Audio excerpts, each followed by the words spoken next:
Hello, everyone, and welcome. Lunch at the Loft is back. Thank you so much for being with us. This is Aaron, a sous chef at Darby's on 59 in my old stomping ground, the Cuyahoga Falls, approaching Silver Lake area of Route 59. That's right, yep. All right, so we're doing a Taco Tuesday theme. That's right. Is what we have prepared. But before we get into that, explain sous chef. So the sous chef is what I like to call mechanical chef. That's between the executive chef and the sous chef. It goes, the executive chef makes the plan and the sous chef gets it done. And I've always worked really well as that level in command. So I really enjoy seeing over the staff and seeing over the prep list and making sure everything gets done. You got 20 years in this. Yes, I do. And you've worked at a number of restaurants and helped launch restaurants here in the Akron area? That's right. I worked for the Brico company when those Brico restaurants were around. I remember. I've worked at every one of those, got to help open the Kent restaurant. So that was a really good time. Did the executive chef thing there, worked at a couple smaller places, and ended up at Darby's. I'm so glad you are here today. I love this show, not just because we get to eat really great food, but I learn a lot about food, and we get to have wonderful guests on. So talk a little bit about the prep work that we did, we meaning you. Sure. I didn't do anything but stand here and watch. So we did some prep work. Talk about the corn, and you got the chips going. Take us through the prep work you did. Sure. So we're building elote steak tacos today with some chips and pico de gallo and a little bit of queso cream cheese sauce to dip it in. What I've done so far is I've been dicing up our vegetables, and that's what's really important. Pico means small. It means as small dices as we can get. So we're going to make something that we can dip with chips. The corn, we roast a little bit of corn, and what I like to do with that is I like to roast it and let it sit for a little while, get it a little cooler, and we're going to add different ingredients. We're going to add a little mayo and cilantro and some onion as we progress, and it's going to become this almost corn salsa elote thing we're going to put on top of our tacos. It's going to be great. We were watching the chips sizzling. That's not easy to say. Sizzling chips. Sizzling chips. No, that's not. I need you to reenact for us the salting of the chips. Oh yes, the salting of the chips. Of course. Salt. Here we go. So we got the salt over here. We'll do it right here on camera. There it is. The higher up you get, you want to get everything salted. So you hold it way high up and make it sprinkle like rain. That's fantastic. All right, we got the salting of the chips. That's right. A lot of prep work. And I learned something new already. A pico meaning small. That's right. And you were dicing up all the tomatoes. A lot, and now here we have the. Let's roll that footage. We're going to take a look at that earlier. It's a lot of prep work goes into this. And what do we have here? What do we making them as small as possible? Finishing up dicing our jalapenos for both the elote and the pico de gallo. And again, as small as we want, as small as we can. For those who don't know, how much spice and kick does this add? These jalapenos are very fresh, and I like to think of them as medium to hot. So. The more raw and the more seed that you leave in the jalapeno, you're going to get a lot of heat out of that. So that's why we try to make sure that we go through and we clean the seed out and just use this inside of the pepper. That's how you amp it up. That's more right. seed. That's right. You want a little bit more kick, a little bit more of the seed matter. Yeah. Okay. Again, I learned something new.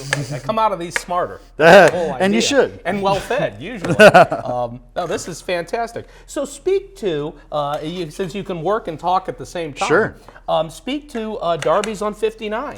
Obviously, you would encourage people to come out and check it out. I would love to. Actually, that's what kind of gave us the inspiration for the meal today is that it's Taco Tuesday at Darby's every Tuesday. Okay. We have mix and match tacos and stuff. I've worked there since about 2020, so it's been almost 5 years. That's a long time to think about now that I say. But it's a great place, American gastro pub, a little bit of elevated style. We have some great entrees. The executive chef, his name's Eric Higgin. He does a great job. And we also have a food truck that we operate during the summertime that has the Darby's name on it. And you can find us at the festivals in Cuyahoga Falls. We're mainstays there now. We've done that for about 2 years. So the Irish Fest, the Italian Fest, and the Oktoberfest, we're usually there for all those. Now, of course, I've lived in the Akron area my whole life. Sure. And grew up in the Stowe, Monroe Falls, Cuyahoga Falls area. Good part of my childhood over there and high school career at good old Stowe High School. And we would go to the Sheraton when it was brand new.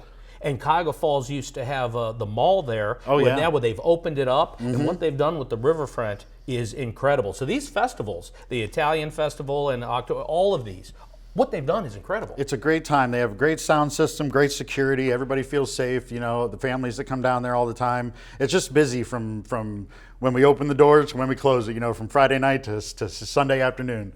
So it's just a really great time to be down there. And I hear they're doing a lot more expansion. You know, trying to make the boardwalk and the walk down by the river a lot better. So I look forward to that. And give us a sense of the Darby's on 59, other menu items, the other things you have. Obviously, Taco Tuesday is a huge deal. What else do you have? We do tacos. A lot of people know us for our sliders. We do a variety of sliders: filet mignon, salmon, scallops, any way you like them. They come a couple different ways.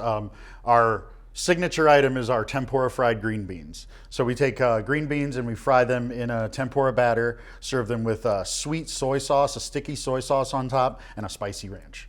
I need to revisit my old stomping ground and come over there and check it out. Absolutely. And you were saying too earlier that just to give people a sense of where it's located, the brewery is across the street. The Missing Mountain. Missing Mountain is just about a block down on the left. Yeah. Okay, so it's once you use these landmarks, the River Estates neighborhood is right there, and right on Route 59. That's right. That's French Street. Yeah. just before you come into Silver Lake. I know that area well.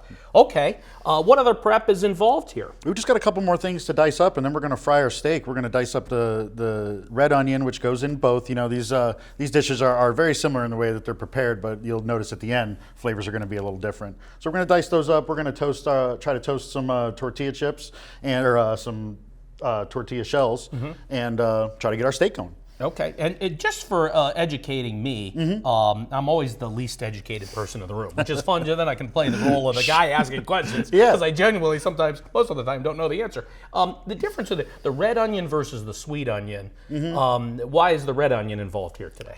So I prefer the red onion on in salsas and on sandwiches in ways that you're going to eat it fresh. If you've ever had the white onion, Vidalia onions, you know, slice a piece of onion off, and it's pretty spicy. It's pretty, you know, it's got a bite to it. And the red onion's just a little bit more mild, and you got more flavor as opposed to spiciness or bite. Okay. Again, learning a lot. You know what I need to do is stop talking and let you do this so we can get to the Feed My Crew segment. Yeah, one of our crew members has to leave today to go off to another assignment. And I think you could just tell he's looking at all this going, oh man, I picked the wrong day to have to go off to an assignment. We're thrilled you're here. Thrilled to be able to promote Darby's on 59. Looking forward to coming out and checking that out. Stay with us. We're going to be back right after this with the next segment. We are thrilled to be back with Lunch at the Loft. Aaron, sous chef at Darby's on 59 with us today. We'll be back with more right after this. Welcome back to Lunch at the Loft with our Taco Tuesday theme. And of course, Aaron from Darby's on 59 joining us. And we've got all of our prep out of the way. By we, I mean you have done all the prep. I have just been here talking. So now, what do we have going on over here at the stuff? We get to do the fun part. We're going to cook our steak, and what we have here is filet Let's put tips. That right here and let the overhead camera Filet really tips see that what's are going on there. That are marinated in an adobo seasoning. So these go straight in the pan.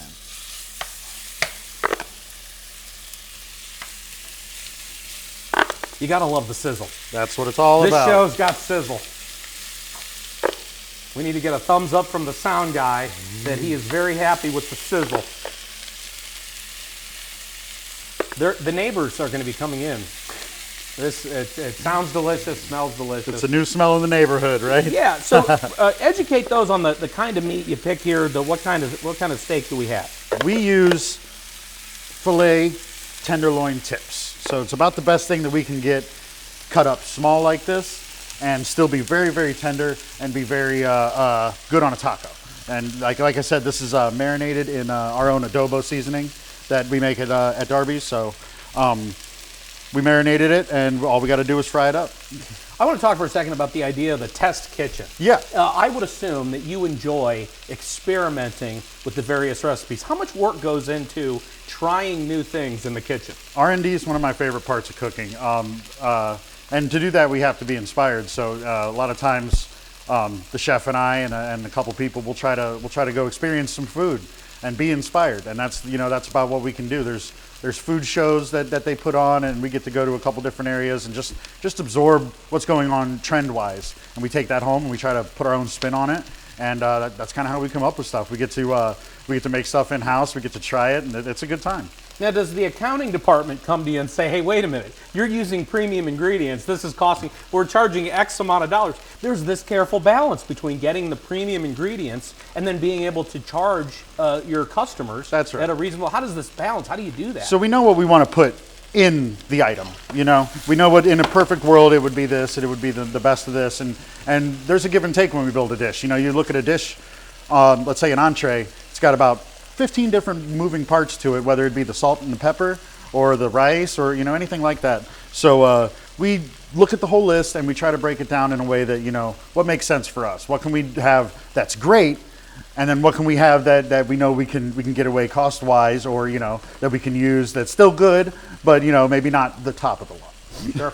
Now, in the idea of how long you're cooking this, you were telling us earlier, this process might take 15 to 20 minutes. Sure. So does that give us meat that's medium, rare? What's that kind of, or do you even think about how far do you cook it for a taco? With the smaller pieces, I like to think in my head, I like to think medium, but when they're smaller than that, they're gonna continue to cook even when you turn the heat off. So that's why we choose the fillet tips, because those are a very, very tender meat, no matter if they're well done or, you know, medium rare. It's good no matter what. What's the dish that takes the longest? When you see a ticket come in, somebody comes in and says, what's the thing that really takes the most work in the kitchen and in a setup like yours? So we have a 16-ounce ribeye. That's a whole pound of ribeye. It's about an inch thick. And when you see, you know, four people coming and all want a ribeye, and that looks like it's going to be about an hour sometimes, especially when it comes in after everything else. Or you got the four top, and one person gets the ribeye or the fillet, and everybody else gets a salad. Sure, And you exactly. figure out, isn't there a magic to getting all the food to come out at the same time? Yep, and there is. People don't know. You're behind the scenes in the kitchen, right, making that experience. You know, of course, there's a lot that goes into the restaurant experience. Absolutely. But the kitchen, obviously, it keeps it going. It's a lot of magic, a lot of moving parts, but you know, when that stuff's coming out the window and it doesn't come back, we have a good day. What are the characteristics you look for in somebody to come and work in your kitchen? What do you need in terms of the prep person, even the dishwasher and Sure. everybody else, the front of the house and all that? It really is it's a personality, you know, and working in a kitchen is about the skill, and it is about what you can do and what you know.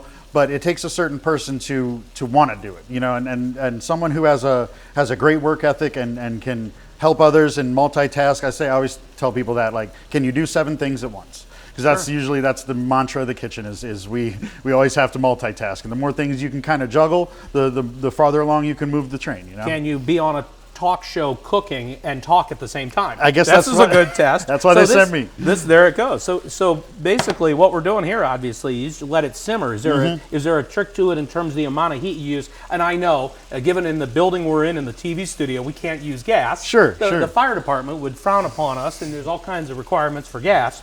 So we have electric. But the rules are the same. In terms of when you're prepping the steak here in a kitchen like this, sometimes we call it the timber top kitchen, right? Just the very basics, right? Yeah. So we got it here at a, would you call that a medium heat or a high heat, or what's? Medium high. We're right in between medium and high. So anything that we cook like in a pan, the number one thing to remember is to use a pan as hot as you can. And that's the kind of rhymes, kind of goes together. A pan as hot as you can. You won't be there as long if you use a hot pan. So we try to get these pans a little bit hot, and then we directly put the meat down and let it sear, so that we're going to build a nice crust on the outside. And I'm just kind of letting it go for a minute, and when we see it start turning colors in here and start cooking around the edges, that's when we're going to take our tongs and flip it around and cook that other side.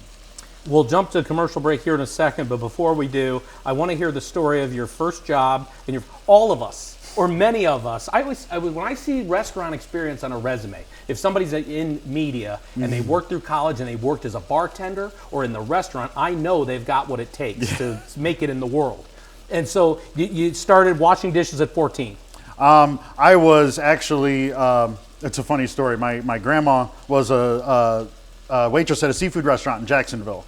And I got to make portion cups of cocktail sauce and tartar sauce. And that was what I got to do. I got to sit there while Grandma was waiting tables, and I was probably about 12 or 13. That was my very first experience in a restaurant. Wow. I later went on to work at Bob Evans after that. That was my first big boy job. But yeah, making portion cups with my grandma in the seafood restaurant was my first memory. And it takes a good 20 years in to have the experience to really be able to run a professional kitchen. That's right. That's phenomenal. We're thrilled you're here. I love bringing back the show, Lunch at the Loft. This is a great way to kick off the series. And this sounds delicious. Thank you. It smells delicious, sounds delicious. There's important to have the audio. What are the dishes, in the restaurant where they bring them out and it's sizzling on the plate? You guys get into any of that? I actually used to work at a Chili's. That's what I think of. They call that the fajita effect. Yes. That's right. They add a little bit of water to the oil, and it adds a little bit of extra sizzle, a little bit extra smoke, and we used to have to do that right on time so that as soon as it went out to the table, you got the fajita effect. And the fajita effect exists with a lot of food. If you see something go out to a table, you're going to probably end up making 5 more of those just because of the fajita effect. I'll have what she's having. Yeah. So, and then what do you think of, total off-the-wall question here, what do you think of the idea of Chi-Chi's coming back to there's been some discussion the Chi-Chi's brand could come back. As long as we're on the topic of restaurants and Taco Tuesday, how could we not bring up, could you imagine if Chi-Chi's comes back to Ohio? I would like to see it. I would like to see what they have planned, because it's something that I have a memory with my mom and my parents going to Chi-Chi's and getting the fried chimichangas, and there's something about that style of food that people in Akron, people in Ohio really I remember the one at Chapel Hill, and that is that where they invented singing for people at their birthdays with the big sombrero and the coming out with the. They could have. I feel like that's where that, or maybe just as a child, that's the first time I saw it in a restaurant. Yeah, there you go. And they continue to do it. Yes, there it is. Speaking of, we're going to be back in just a minute. As the steak continues to sizzle, we're going to take a commercial break. We're going to come back for more and wrap up the segment with the best part, the taste testing. That's right. We'll be back with more. We have Aaron from Darby's on 59 here on our episode of Lunch at the Loft. Stay with us. Welcome back to Lunch at the Loft. Once again, we are here with Aaron, sous chef at Darby's on 59 in Cuyahoga Falls, right there, Front Street, as you approach Silver Lake. We are just thrilled that you're here today. This looks fantastic. Had a lot of fun learning, certainly, about how this all comes together. It is the Taco Tuesday theme. So in case you're just joining us, he's going to explain again what we have here today. So we're gonna be serving the steak corn elote tacos with a side of chips, queso cheese, and pico de gallo. And all we have left to do is dress our elote, dress our pico, and build our tacos. And let's rewind for 1 second to review the footage we have of the cheese and you warmed up, or you said toasted, just kind of gave them a hit of heat on the flour tortillas. Yeah, we like to just warm them up so that they're not stiff. Sure. And what goes into the cheese? So queso cheese is it's actually a queso blend that we use. We order it. It's called queso quesadilla cheese. It's really soft cheese with a mild flavor. If you're thinking of like a Gouda, so it's kind of like that, real soft and meltable. And we just do heavy cream. We season it a little bit, salt and pepper, melt the cheese into it, let it simmer a little bit, and that's what we got. As you can imagine, this is my favorite part of the entire show, is the official taste testing. I'm sure it's going to be delicious. There's a lot that goes into plating. There's a lot that goes into presentation. Sure. So why don't you just have at it, create the work of art on the plate. Let's see how it goes and describe what you're doing as you're doing it. You got it. So like I said, we're going to finish dressing our elote real quick. This is a heavy mayonnaise.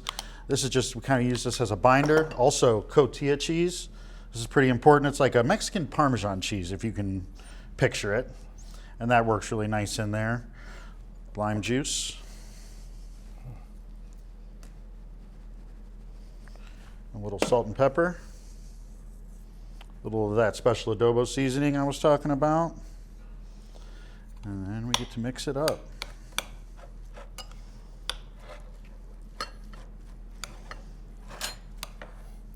This here. Yep. Set it right here and aim it a little at this camera right here. He's going to cut to the shot of all that coming together. There it is. There we go. We got that, and we just need a little dressing for the pico, and that's going to be salt and pepper. Here, we'll do the same thing where we do it right there in the center. Push that into the shot right about here. You got it. And show that off. Salt and pepper, a little bit of lime juice. A little more lime juice for the pico. we're going to give it a little stir. There it is.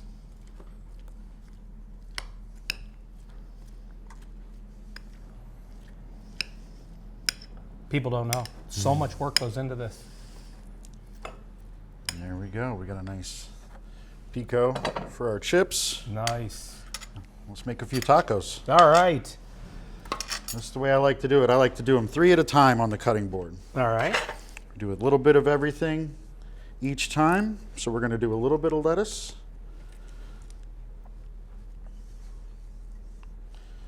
Then we're going to go with our steak. A few pieces of steak here.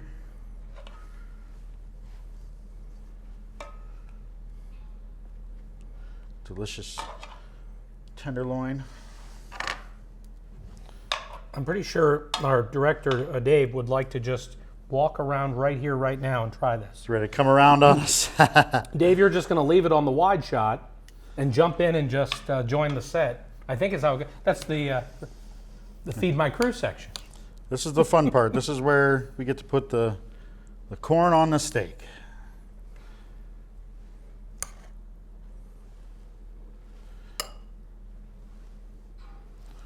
I think the viewers at home would like to find out how they could be a part of the television audience here in the WAOH studios as they're watching. You gotta give them the rundown. You gotta tell them how good it smells. Yes. Then a little bit more cilantro, and then I like to finish with a little bit of this cotija cheese too, just for, you know, Oh my gosh. for good measure. One more squirt of lime. And then I'll show you how we do this. Okay, here. Yeah, get it front and center so the camera can see it. Right there it is. It's the taco lift. The taco lift. We put all 3 tacos together. Yep, that's how Okay. we do it at work. This is the taco lift. Nice. And there we go. Oh my gosh. We do a little lime on either side. Never have enough cilantro on Taco Tuesday. Okay. And there you go. This is fantastic. Are we getting this? Okay. Now, what we're going to do for the next part of it, Dave, you're going to leave it on the wide shot. You want to join us for the official taste testing? This is what we call Feed My Crew.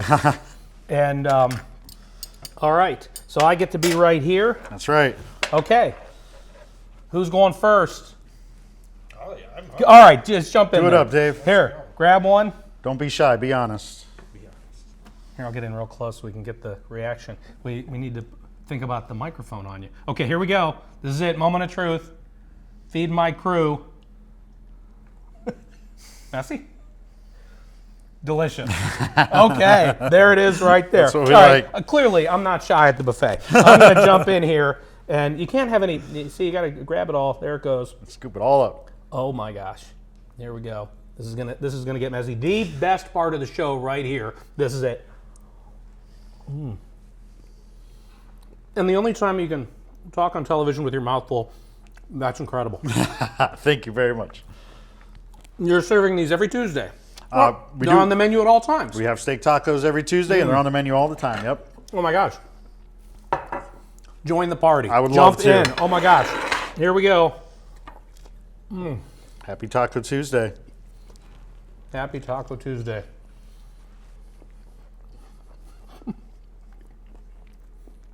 Like I said, the best part of the show right here.